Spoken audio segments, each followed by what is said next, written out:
Okay, so you want to buy a golf course. Not a municipal 9-hole, a real one. Rolling fairways, a clubhouse, your name on the scorecard. You picture the good part immediately. The empty course at 6 in the morning, the cart path, the silence. Here is what is not on the scorecard. You have just bought 150 acres of grass that will die in 3 weeks if you stop watering it. And in most places, you are not allowed to build anything else on it. Ever. Let us start with the price, because the price is the trap. Golf courses are cheap. Not all of them, but far more of them than you would expect. Distressed courses in the United States have changed hands for under $1 million. Some have sold for a few $100,000. There are working 18-hole courses that cost less than a suburban house in a good school district. Your instinct is that this is an opportunity. It is not. It is a warning. Because between the late 1980s and the year 2000, the United States built golf courses at a pace that only made sense if golf kept growing forever. For a stretch of the 1990s, a new course opened somewhere in the country roughly once a day. Then participation flattened and the supply did not. Since the mid-2000s, the United States has closed more courses than it has opened, essentially every single year. Hundreds have gone. The market has spent 2 decades quietly deleting its own inventory. So when a golf course is cheap, the cheapness is not a discount. It is information. Now let us look at what you actually bought. You did not buy a business. You bought a living organism that costs money to keep alive, and it does not sleep, and it does not close for the winter. Start with water.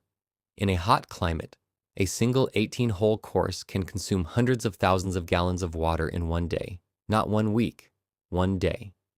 Across the country, golf irrigation is measured in billions of gallons daily, and water prices, in the places where golf is most popular, have gone in exactly one direction for 30 years. Then the mowing. Greens on a well-kept course are cut to around 3 millimeters. That is not a typo.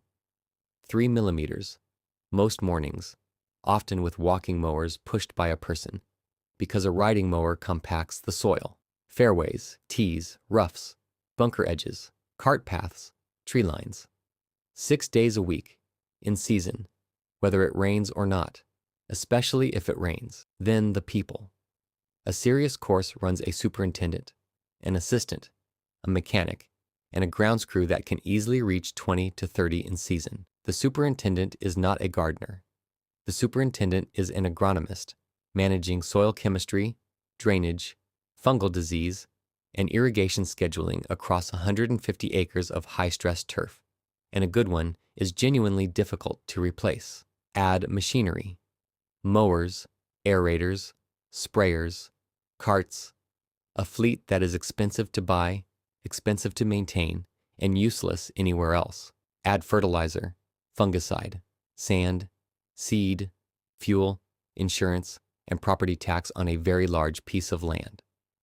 Put it together, and the annual maintenance budget for an ordinary 18-hole course commonly runs somewhere in the high hundreds of thousands of dollars. At a serious private club, it passes $1 million, and at the top end, it passes several.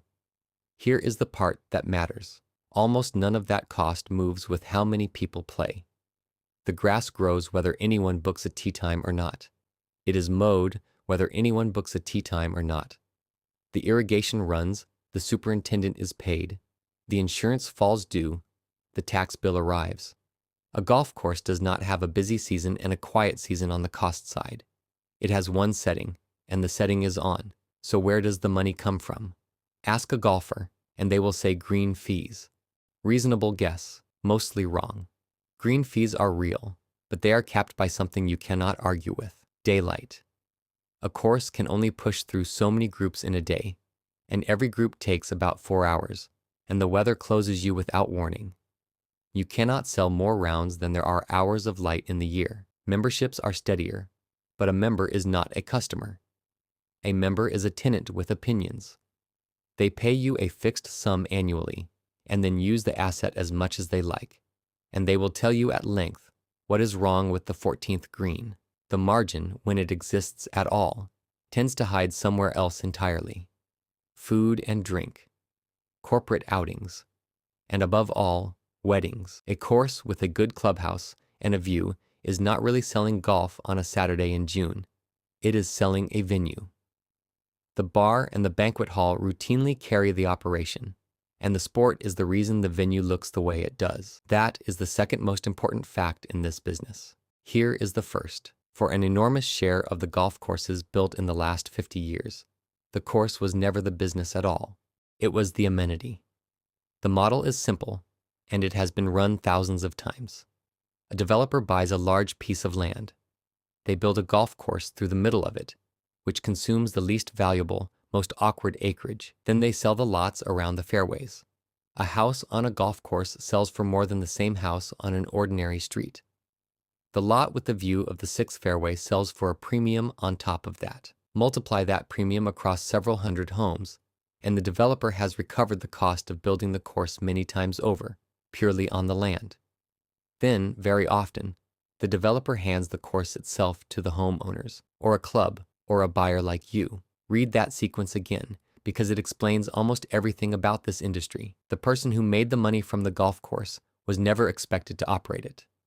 The course was a marketing expense that got depreciated, monetized through real estate, and then handed to someone else along with its permanent running costs. The developer sold the view. You bought the lawn. Now the exception, because there is one, and it is instructive. In the early 1990s, a man who had made his money in greeting cards bought a stretch of remote, windswept dune land on the coast of Oregon. The land was cheap for the most obvious possible reason. It was useless. It was sand and gorse, hours from a major airport, and nothing else could profitably be done with it. Mike Kaiser did not build a course to sell houses. There were no houses. He built a links course in the middle of nowhere, on the theory that golfers would travel a very long way for something genuinely rare. Bandon Dunes opened in 1999, and it worked, and it kept working, and today, the place is a destination that people cross oceans to reach. That story is almost always told wrong. People take from it, build something great, and they will come. They should take. He bought worthless land at a worthless price, and the only reason the economics ever closed is that the land cost him almost nothing, and the course was the entire product rather than a decoration attached to a housing estate. He did not beat the golf business. He avoided it. He built a resort in a place where a resort was the only thing that made sense. And he was standing on the right dunes when the wind changed. Which brings us to the part that catches people. And it is the reason golf course ownership is not like owning any other struggling business. You cannot get out. If a restaurant fails, you sell the building and somebody opens a gym. If a shop fails, the unit becomes a pharmacy. The land finds another use. A golf course frequently cannot. It is often zoned as open space or recreational land, and rezoning it to build anything is a public, political, and legal fight. And the people who will fight you hardest are the homeowners on the fairway, who paid a premium for that view and have no intention of letting you replace it with 60 townhouses. They will sue. They will pack the planning meeting. In many places they will win, and in some places the original deed simply forbids it outright. So the failing course sits there, not open, not sold, not redeveloped, still generating a property tax bill, still generating an insurance premium, still legally a golf course. The grass keeps growing. Nobody is paid to cut it. So let us close it out. The optimistic version. You buy a well-located course in a growing area with a strong membership, a clubhouse that fills every weekend with weddings, water rights that are secure and cheap, and a maintenance budget that the revenue actually covers. Golf holds up. The land underneath appreciates because it is 150 acres near a city that is still expanding, and you own something scarce, beautiful, and steadily worth more. The harder version. Play declines by a few percent. A drought pushes water costs up. The irrigation system, which was installed in the 70s, needs replacing at a price that would make you sit down. Members leave for the newer club, and the ones who stay are the ones who complain. Revenue falls, costs do not move at all, and when you finally decide to sell, you discover that the only buyers are people who want to build houses, and they have discovered that they are not allowed to. The difference between those two outcomes has almost nothing to do with the quality of the golf. So if you do decide to buy a golf course, understand what you are actually buying. You are not buying a sport. You are buying 150 acres of perishable lawn, a water bill that never stops, and a piece of land that everyone around you has a legal opinion about. The course was never designed to make money. It was designed to make the land around it valuable, and somebody else already sold that land.